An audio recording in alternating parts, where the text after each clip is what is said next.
because I wasn't, mature enough to acknowledge that that's the person. This is a special person here, and you need to build on that.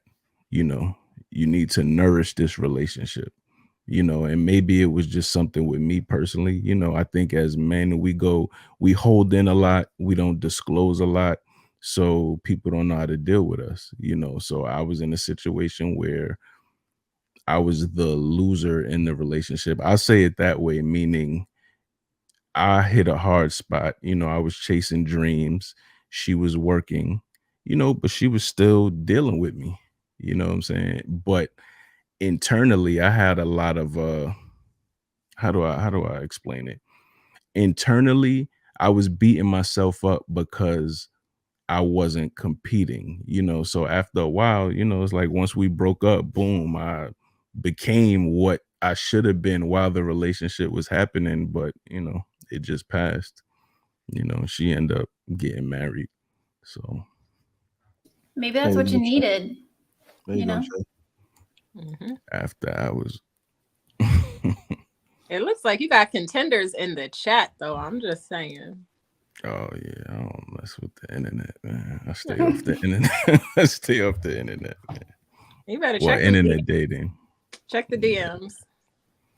But yeah, I think two that I could think of. I just wasn't ready.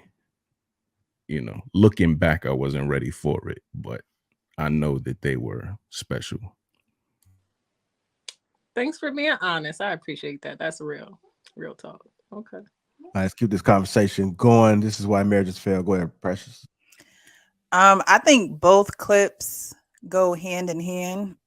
Excuse me, because the first clip, I love his work.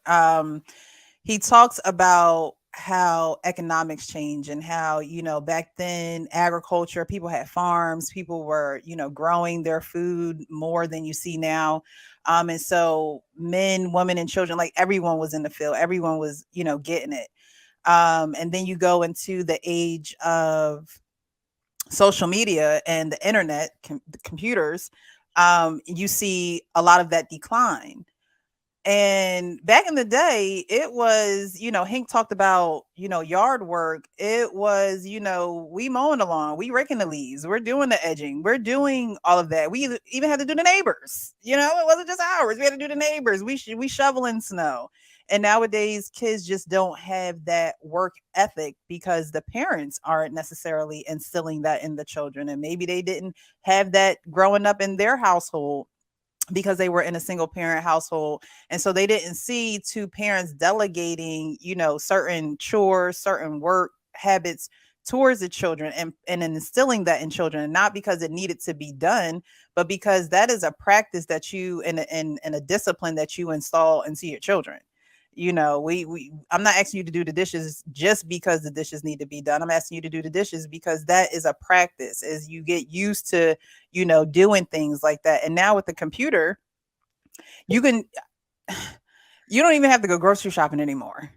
Like y'all said, you have all these, you don't have to vacuum anymore. I remember lugging the heavy vacuum up the stairs, trying to do the stairs, the baseboards, all of that. Like you don't have that anymore because now you have electronics doing these things for you. And as far as the second video, you don't know, what you're marrying up front, but you don't know what you're getting later. That speaks to that. Do you have someone that was born in the 90s that was in front of their computer and don't know anything about work ethic? Do you have someone, I always throw sports in there because I was in sports. So that instills a lot of work ethic, determination, drive, all of that. You have to know who you are picking. And in order to know who you're picking, you need to know where they come from, to know where they really gonna go. If you're picking someone that don't have that work ethic, a lot of people was raised in a single family home. Thank God I wasn't, but I was also adopted. If I wasn't adopted, I probably would have been in a single family home. So, everybody doesn't have that luxury because I feel like a 2-parent home is a luxury. It's a necessary luxury, but it's a luxury nowadays. And so, if you don't know what you're getting, you don't know what you're going to get.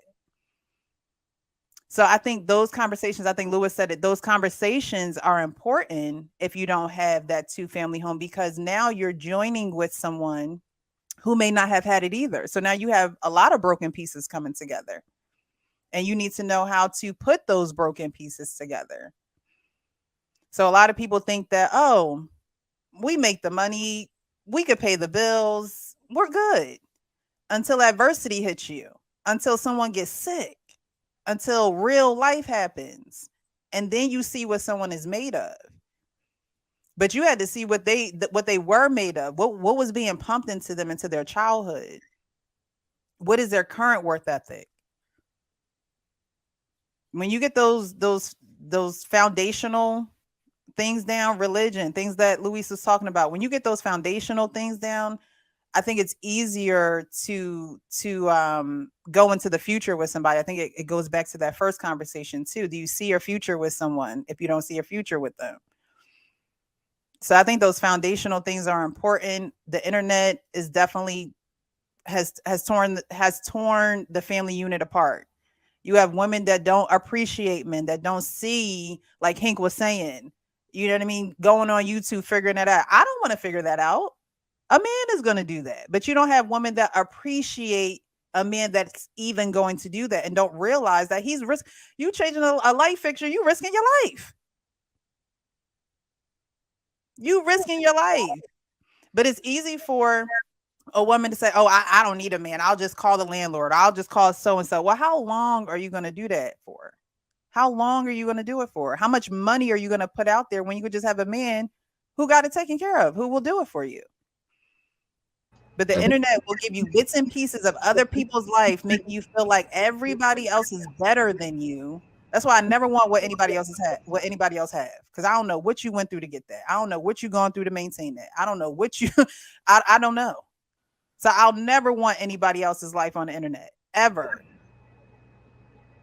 And Precious, not only that, you're bringing strangers in your home to even do anything, to do any repairs on your washing machine, your dryers, or hanging a new ceiling fan. Could you imagine bringing a stranger to your home? You don't know his background. You don't. He might have a criminal background. So Now you got your kids or your daughter around. What does that look like? No. You know, it's interesting. We talk about, you know, wealth and, you know, passing down generational wealth, but we never pass down generational hard work. We pass down and talk about passing down asset, generational wealth, but nobody passes down generational hard work. And this is the reason why once the Vanderbilts, one of the richest families in the world, went broke, because they passed down a lot of generational wealth, but they didn't pass down the generational hard work and the knowledge needed to keep and maintain that wealth, right? So when we look at these type of scenarios, right, you know, these are just small band-aids at the moment, because when tough times come, you'll see who's who in the moment of truth, right? You know, God forbid we ever be in a war situation, or God forbid we have a shortage in food, right? Who's really ill-equipped to start farming, plant their own food? You know, who here knows how to hunt, fish, cultivate the land in any way capacity if technology was to go down tomorrow, right? It is a plus and a benefit, but if we remove it from the table in the equation completely, who are you without it? And I think that's the bigger question is that, like, the conveniences that the world provides, you know, define a lot of people's reality. And I wonder if people sit back and wonder, where would I be without those conveniences? Because we use those to garner more time, right? To save more time, to spend more time with our family, our kids. And these are sort of to be an added value to our society. But I'm curious to know, if you took those away, how many people have the grit and the wit to be able to continue sustaining without those conveniences? And I think this is why marriages fail and relationships fail, because when the inevitable hard times come, I'm going to say to the women, they're ready to get out. They think that's going to be the solution. And then they blame it on, well, it's just the man. This is a reason why. But whether it's a relationship or life in general, you cannot escape hard times. And I like to compare it to the gym.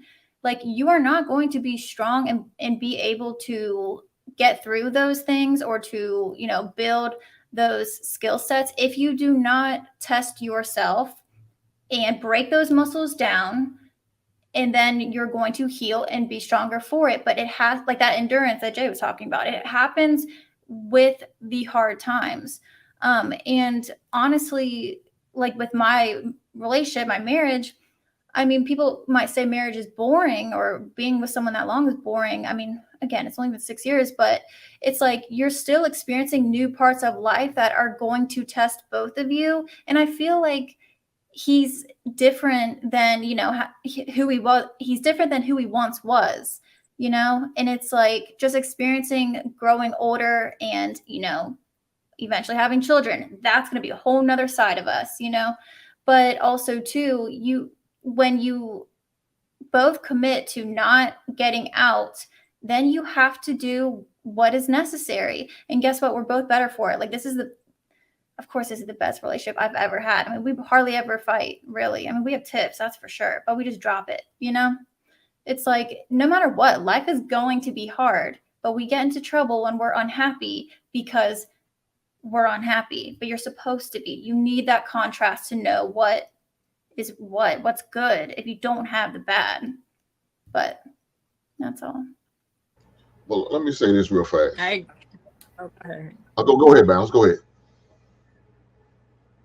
I was just going to agree with Coach K. I think going to the gym is actually people were talking about testing a woman, but I think it's a good idea to even go to the gym and see if somebody can even push through a workout. Like, do they have the capacity to even do that? Can they finish the workout? If they can't even finish a workout on a workout, I mean, I'm just saying there are some red flags. To me, that's a red flag if you can't even finish a work. So it's like, is it somebody that's just they're you got to give her credit for going balance. She might fall out in the middle, but you got it. No, because I just want to know, like, if people just give up on things too easy, like if your pattern in life, like they just give up on stuff. They can't finish things. They can't complete things, because that in itself is a red flag. I want to know if you could finish something, complete. Did you finish school if that was your goal? Whatever your goal is, did you complete this goal that you had 5 years ago? Like, are you able to sustain those things that you chose to do in your own life? Because if you can't even finish for yourself, how are you going to finish in a marriage? Now this is a partnership, So, and those are things that you should look out for. But go ahead, Hank. No, I was gonna say Tuesday's Valentine's Day. So for all you ladies who are in a relationship, who is married, have a man at the home, make sure you show him some appreciation. Make sure you get him a gift. Matter of fact, go even further. Get him some flowers and some chocolate and a card. I understand society has pushed us for the men to always continue to buy stuff for the women all the time. To me, it's a ladies' holiday, and I understand that. But at the same time, it's also should be a man's holiday to be appreciated. That's your opportunity right then and there to show some type of appreciation for your husband, for your fiance, for your spouse, your significant other, whatever title you want to give them. That's the opportunity to show some type of love and appreciation for your man. Cook him a good dinner. You understand what I'm saying? Make sure he's got some flowers and some candy or whatever special treat that he likes. Go get some nice lingerie for later on and watch him bring that honey and sprinkles to the bedroom and see what happens. Shout out to my grocery eaters. Shout out to the grocery eaters. You said honey and sprinkles. I'm not gonna touch that. But that is important. And even just on the daily, because of course, on these panels, women are always talking about what they want, the amount of money. But even if you see your man taking the actions, whether it's just, checking up on a promotion he's looking for or looking into what is required, those are actions that he's taking and appreciate him for those things. Or when you ask him, like I remember when my man had to go, my battery was messed up and there was just all these issues, but he did everything, didn't complain once. And I seriously was so appreciative. I just felt like, you know, a puppy, like, oh my gosh, what would I have done without you? Honestly. But just showing him that appreciation, I think you can never do that enough. So that's something you want to be intentional about every single day, because you can find something to appreciate him for. And it feels good to do that too on the women's side.